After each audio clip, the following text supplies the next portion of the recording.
Mr. President, yesterday President Obama invited a group of senators down to the White House to talk about the kind of energy bill he'd like Congress to pass sometime this summer. The first thing we heard about this meeting is that the President said it was not a meeting about the oil spill. Not a meeting about the oil spill.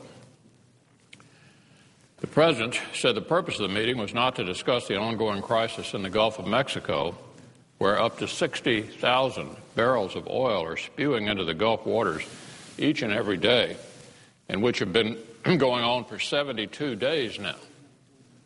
Senator Alexander had to raise the issue himself, only to be dismissed by the President. Well, I'm sure that it will be of great interest and comfort to the people of the Gulf Coast. When the President called senators to the White House to talk about energy, I'm sure most people in the Gulf thought the crisis down there would be at least a topic of discussion. Evidently, they were wrong. The second thing we heard about the meeting is that the President made what was described as a very passionate argument in favor of, quote, putting a price on carbon. This, of course, is code for the new national energy tax, commonly referred to around here as cap and trade. This is what the meeting was really about. And those of us who said that this is also what the President was talking about in his Oval Office speech a couple of weeks ago were entirely correct.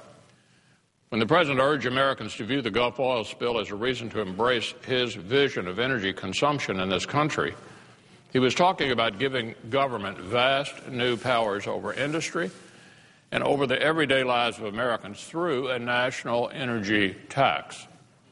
In other words, at a moment when the American people were hoping to hear about what the White House was doing to fix the oil leak in the Gulf, the President was using that moment to prepare the ground for yet another piece of legislation that would dramatically expand the reach of government, and which would do absolutely nothing to solve the crisis at hand. The leak still isn't fixed.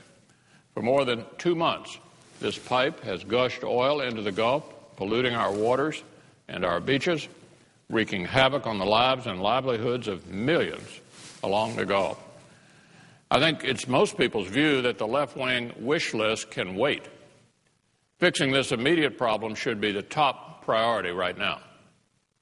One of the President's senior advisors said the other day that when the President was elected, he had to deal with problems that had been put off for too long. But the administration needs to solve the most urgent problems first. And the most urgent problem is not a new national energy tax, it's the crisis in the Gulf. Former President Clinton had it right the other day. He said the federal government's position on this issue ought to be very straightforward. The most important thing, he said, is to fix the leak. Fix the leak. The second most important thing is to keep oil away from the shores.